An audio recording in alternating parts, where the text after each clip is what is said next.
Tonight on the Daily Debrief, a Michigan man learns his fate for killing a little girl. And a key player from the O.J. Simpson trial gets his own television show. Plus, a courtroom explodes after a double murder verdict.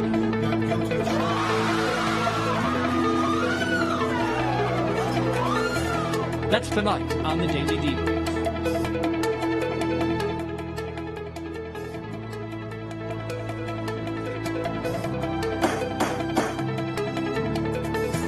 And good evening, everybody. Welcome to the Daily Debrief, your place to catch up on the most critical moments happening in America's courtrooms today. We begin in Michigan, where a man convicted of killing a little girl learned his ultimate fate today. 29-year-old Brad Fields will spend the rest of his natural life in prison without the possibility of parole. That's according to a sentence handed down this morning. A jury convicted Fields of killing his girlfriend's 4-year-old daughter New Year's Day. Gabby Barrett, that victim, had been physically abused, prosecutors said, and ultimately died from an infection after she had been scalded. A similar criminal trial for the little girl's mother is scheduled for next spring. Also in Michigan, opening statements today in a case involving charges of murder which involve a snowblower and an easement dispute. Listen to this one. Defendant Wendell Popejoy, apparently admitted shooting his neighbor in the back of the head after Christmas last year. He said the neighbor, Sheila Bonju, was blowing snow on a driveway in front of his house. The rights to the land she was clearing of snow apparently were in dispute. Popejoy faces open murder charges. Jurors will have to decide the appropriate degree of the charge depending on what the prosecutors can prove in court. To South Carolina now, where attorneys delivered opening statements in the case of a woman once accused of murder who is now facing kidnapping charges. Tammy Moorer is on trial for conspiracy to kidnap a woman with whom her husband was having an affair. Prosecutors say Moorer changed her husband to the bed for a while and then threatened the victim. Prosecutors theorize that Moorer and her husband eventually worked together to get rid of the victim after the victim turned up pregnant. The victim is 20-year-old Heather Elvis. She disappeared back in December 2013. Elvis's vehicle turned up, but her whereabouts remain unknown. Prosecutors say they have no idea where she is. The case is expected to last several days. To Ohio now, where jury selection came to an abrupt halt today in a cold case dating back to 1985. 24-year-old Charla Spangler was found shot to death under a semi-truck in a parking lot with duct tape on her wrists. The victim was a dancer and was last seen leaving work. Her car was still running in the parking lot when she was found dead. Defendant Doug Krumloff was arrested in 2015 on domestic violence charges. Her fingerprints matched those recovered from the scene from duct tape. Jury selection was supposed to begin today, but the prosecution said DNA testing wasn't complete. The judge put the trial off and let the defendant out on house arrest. A new trial date has not yet been set. To help us break down what's happening in many of these cases, I'm joined here by Mike Korobanics. He's an attorney in New York City. Mike, good to see you again. Aaron, good to see you. So what do you make of this not doing DNA tests in this Ohio case? I mean, what kind of rookie mistake is this? This is a big deal. It is a big deal, and it's sad, and I can't imagine what this family's thinking when they're supposed to be getting some sort of closure, and the prosecution, the day of trial, they're in the middle of jury selection. You would think, if I'm a defense attorney, I would say, do they even talk to their witnesses? You should, months before you're ready to start trial, have your DNA expert in. He's going to testify. Get him ready. Do we have everything? Is there anything we need to be done? Rookie mistake is giving that praise.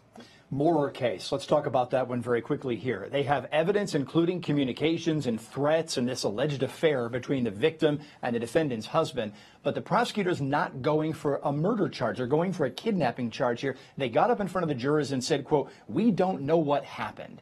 Interesting tactic there. Well, that's interesting because you still need the victim. If you don't know where the victim is or who the victim, how do you know they were kidnapped? They say that they've got enough evidence for a kidnapping. They've got the victim and the defendant and the co-defendant at the scene. They've got the communications. They've got evidence of a conspiracy. I'm assuming the husband might testify against the wife. I would think they have to have something of that nature, but you still need someone to say that someone was taken from point A to point B without their permission.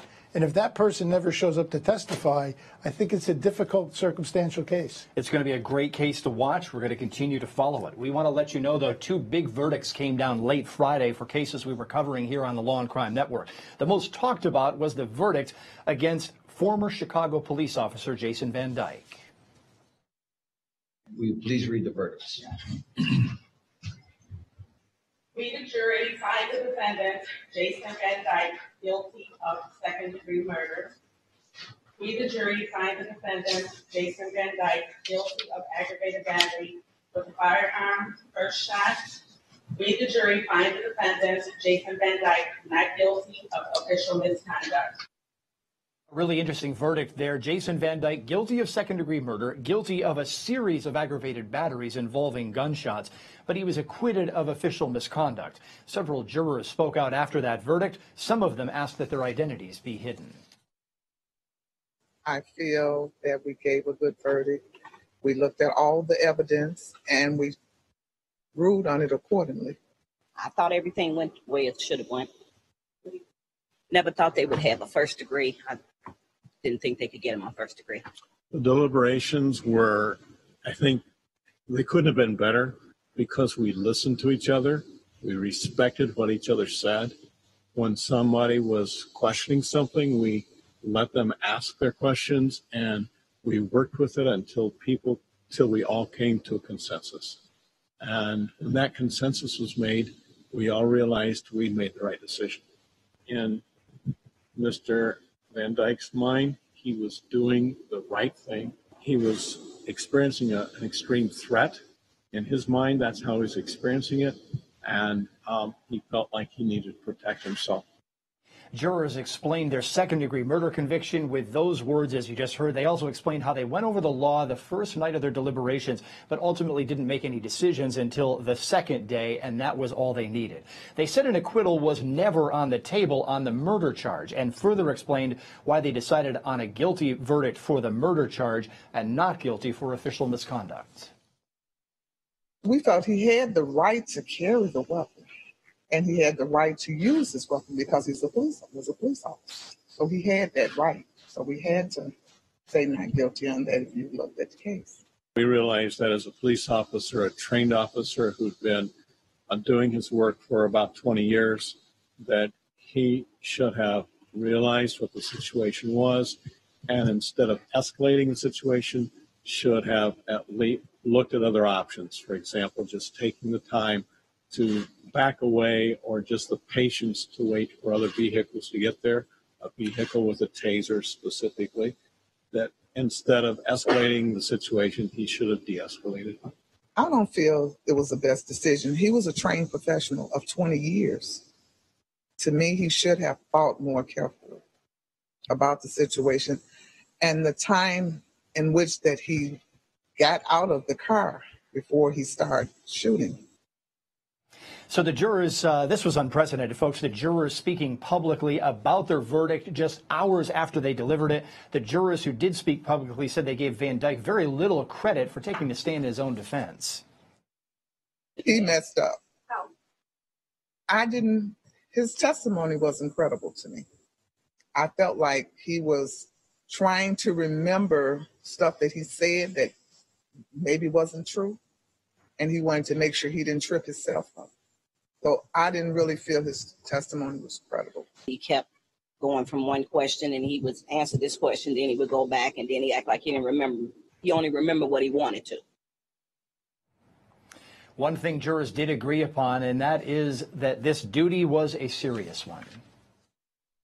Every morning I got on the bus and on the train, and I saw hundreds and hundreds of my fellow Chicagoans, and I thought, how did I get on this jury? Right.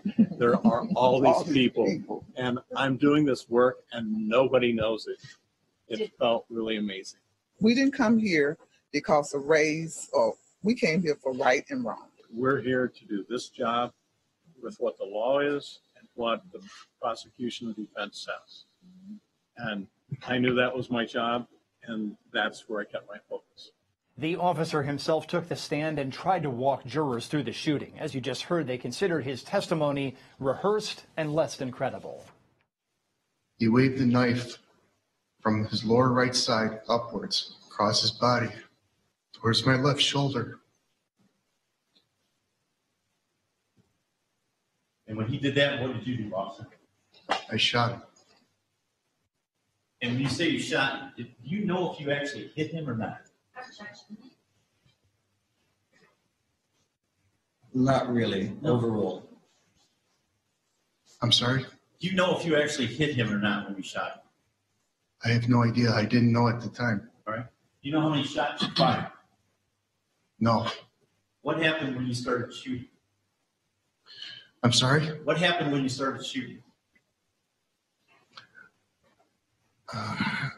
I'm sorry. Could you repeat that, please? Sure. You all right? Yeah. What happened when you started shooting? What happened to Laquan McDonald when you started shooting? Eventually, he fell to the ground. Did he ever drop that knife? No. And after you realized that he fell to the ground, did you stop shooting? Once I recognized that he was on the ground, I stopped shooting. Other jurors spoke out after the verdict, but without going on camera. They did allow their comments to be recorded. The turning point for me was when he said, "Oh my God, we're going to have to shoot this guy." And he said, "Why aren't they shooting him if he's attacking them?" I think there was a pause. I think we all wrote down notes on that one, and I think that was kind of a changing point. We watched the video many times, and it was stepping forward instead of retreating. I think we all pretty much thought that he could have avoided it if he had retreated and by stepping forward. We first took a straw poll. The way we approached it was we did a blind vote just to see where we all were. So it was 7 guilty, 2 not guilty, and 3 undecided. So we had a baseline for discussion, and then we moved on from there. What he said in his initial report right after the shooting incident didn't line up with the video, so it seemed like he was just trying to cover himself up after that when he gave his report. And then the truth came out when the video was shown. I think the most simple way to say it is, even though you're not an innocent person, you don't deserve to die. Back for more analysis of this case. Mike Korobanix is here with me in the studio. Jurors were not unanimous when they walked into that jury room, but we heard over and over again how they worked together, really got into details, and they arrived at a unanimous verdict relatively quickly when you add it all up between the first night and then the second morning. This was interesting because, like you said earlier, you really never get a chance to hear what jurors are thinking. I know in New Jersey, where I practice mostly, you're not allowed to approach jurors, things of that nature. But you could take all my legal analysis and throw it out because you can't hear it any better than when you hear it from the jurors themselves. And it appeared these people, like the gentleman said, we took this seriously. This was like a job. And like the woman said, it wasn't about race. It was about right or wrong. And it sort of is heartwarming, for lack of a better term, as a lawyer, to hear the jurors take the case that seriously. Exactly. Look, and it seems to me that not only did they take it seriously, but it's almost like they were thinking of what they wanted to say. Now that we look back on this, long before they said it, they really wanted the people of Chicago to see some of their faces and understand, look, this was a hard verdict for a lot of people. Someone was going to be very upset no matter who won or lost the case. But we took this seriously, and we think we made the right decision, and this is why. I think that's an excellent point, and I think it was, kudos to them for doing that, because it really was. It showed that we looked at the evidence, we thought about it. This was not about anything other than what was right or wrong or the evidence presented, and that's what we hope to. That's what the whole system depends on. I agree. Look, we're going to talk more at the end of the block here, Mike. Still ahead, though, tonight on the Daily Debrief, a man America loved to hate during the O.J. Simpson trial is winding up with his own new television show. Plus, a crazy gas station robbery caught on tape. We're going to break the details of that down next. Those stories and more when we come back here on the Daily Debrief.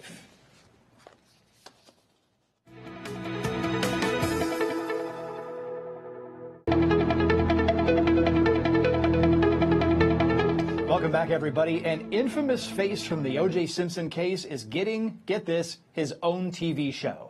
Former LAPD detective Mark Furman will deliver a show called The Furman Diaries on Fox's streaming network called Fox Nation. According to a statement today, Furman will reveal private thoughts and analysis on criminal cases that have defined America. Furman found a bloody glove at O.J. Simpson's home back when that case was active. That's after the murders of Nicole Brown Simpson and Ron Goldman. He later pleaded the fifth when asked if he planted evidence. He was also cross-examined about his use of racist language in that case.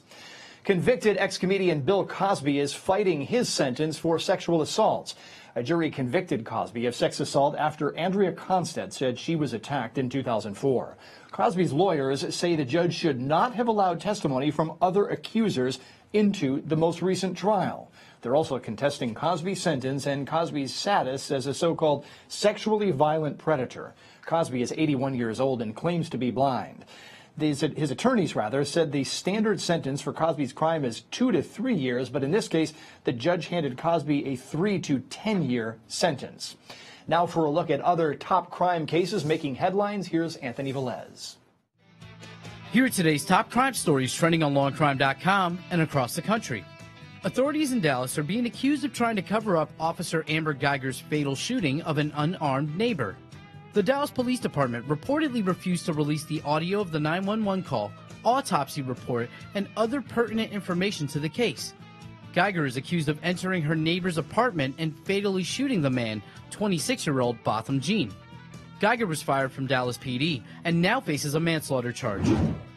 The family of a Brazilian motocross champion accused of domestic violence is threatening to sue the victim after she posted now viral photos of her battered face on social media. 25-year-old Eric Bretz, a champion in the Brazilian motocross championship circuit, is accused of assaulting his girlfriend, 22-year-old Melissa Gentz, in Tampa on September 23rd. Gentz alleges Bretz violently threw her to the floor, kicked her in the face, and choked her. Bretz now faces charges of domestic battery by strangulation and tampering with a witness. Investigators in Atlanta released surveillance footage showing a group of armed robbers who held up several gas stations in one night. The suspects used rubber surgical masks to cover their faces and held up several gas stations on the west side of Atlanta. The armed men almost met their match when a clerk ducked down and grabbed a gun at one station, but they fled before any shots were fired. All of the suspects remain at large. Those were today's top crime stories. I'm Anthony Velez for the Daily Debrief. A look back now at an emotional case which resulted in an explosive verdict that we followed very closely here on the Law and Crime Network. An El Paso, Texas man stood and faced the jury Friday night after facing 2 previous trials on double murder charges. The first trial was a mistrial for defendant Daniel Villegas. The second was a conviction, overturned on appeal. Here was the reaction this time around. Madam Presiding Juror, has you in fact reached a verdict?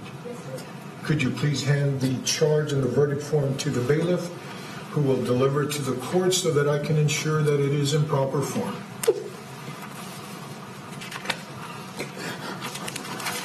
The court does find that the verdict is in proper form. If the defendant will please stand. In the District Court of El Paso County, Texas, 409th Judicial District, the State of Texas versus Daniel Villegas, number 94-0D09328. Verdict Form B. We, the jury, find the defendant Daniel Villegas not guilty of...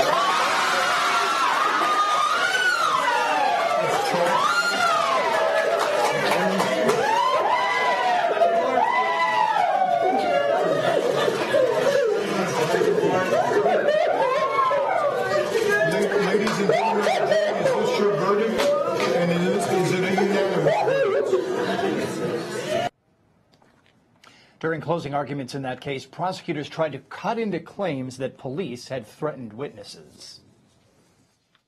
So we've got a whole collusion of just evil detectives back in 1993. And what does he say? Never says it in 93, 94, 95. But for the first time now in this courtroom a couple days ago, oh, by the way, I was threatened too. I'm a victim. It makes no sense. I know it's weird, but I was threatened too. Remember, Jesse Hernandez's testimony was the first night, the night Right after this happens, where he's taken in, he gives his statement. And then he says, when I go back later, a few days later, is when Detective Marcus throws me into the room. At first I give my statement in a cubicle, but then when I go back later, he throws me in a room, and that's when it starts. That's when he accuses me and that I'm the killer, and he's going to be raped in jail and take me to the desert and all the accusations. But they got their stories a little bit mixed up, because Juan Medina tells you, I saw Detective Marcus making those threats and screaming and being angry with Jesse Hernandez that night, the night I was there. He doesn't go back a second time. Juan Medina doesn't say he goes back a second time. Interesting conversation there from the prosecution. The defense countered by saying, look, the prosecution just did not meet its burden. We talked about beyond reasonable doubt. Reasonable doubt requires you to be certain. Fairness requires you to be sure. To be sure. And justice requires you to be right.